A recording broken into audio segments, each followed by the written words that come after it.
রবিবার সকাল ৬টা থেকে সন্ধ্যা ৬টা পর্যন্ত টঙ্গীপাড়ায় যে হত্যাযজ্ঞ ঘটিয়েছে খুনি ইউনূস এবং তার সেনাবাহিনী, পুলিশ বাহিনী, বিজেপি এবং তার সন্ত্রাসী জঙ্গি বাহিনী, এনসিপির জঙ্গিরা মিলে যে হত্যায় টঙ্গীপাড়া রক্তাক্ত করেছে, তার প্রতিবাদে সকাল ৬টা থেকে সন্ধ্যা পর্যন্ত রবিবারে হরতাল পালিত হবে। ঘোষণাটি করছি জননেত্রী শেখ হাসিনা দলীয় প্রধান মাননীয় প্রধানমন্ত্রীর পক্ষ থেকে।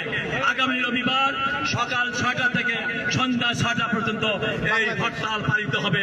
আমি ১৭ কোটি মানুষের কাছে বিনীত আহ্বান করব, যার যার অবস্থান থেকে সারা বাংলায় প্রতিটি গ্রামে আপনারা ধ্বনি তুলুন। শেখ হাসিনা জিততে হরতাল হরতাল, শেখ হাসিনা জিততে হরতাল হরতাল, শেখ হাসিনা জিততে হরতাল হরতাল, হরতাল হরতাল। একাত্তরের হাতিয়ার তোমার নেতা আমার নেতা শেখ মুজিব, শেখ মুজিব, শেখ মুজিবের পথ ধরো, পাশের লাঠি তৈয়ার করো, একাত্তরের হাতিয়ার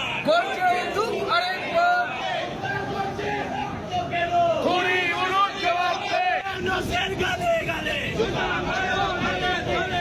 তোমার নেতা আমার নেতা শেখ মুজিব, শেখ মুজিব।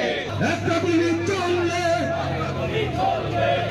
পথ ছাড়ি না, শেখ হাসিনা ভয় নাই, ৭১-এর হাতিয়ার পাল্টাগুলি চলবে।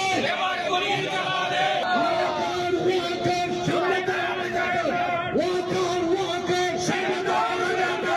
শেখ হাসিনা লড়বে, চলছে লড়াই চলবে, লড়াই লড়াই চাই, লড়াই করে বাঁচতে চাই, এই লড়াইয়ে জিতবে তারা। বঙ্গবন্ধুর সৈনিকেরা রাজাকারের বাচ্চারা হুঁশিয়ার সাবধান, রক্তের বন্যা এসে যাবে Anya. Step down, step down. জয় বাংলা, জয় বঙ্গবন্ধু, ৭১-এর হাতিয়ার, বীর বাঙালির হাতিয়ার।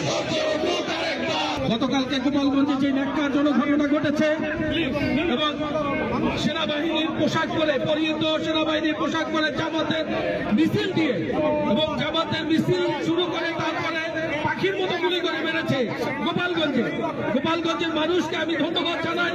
তারা যেভাবে প্রতিহত করেছে এই খুনি ইউনূসের শাসনকালে যারা প্রতিহত করেছে তাদেরকে ধন্যবাদ জানাই এবং যারা শহীদ হয়েছে তাদেরকে আমি আমার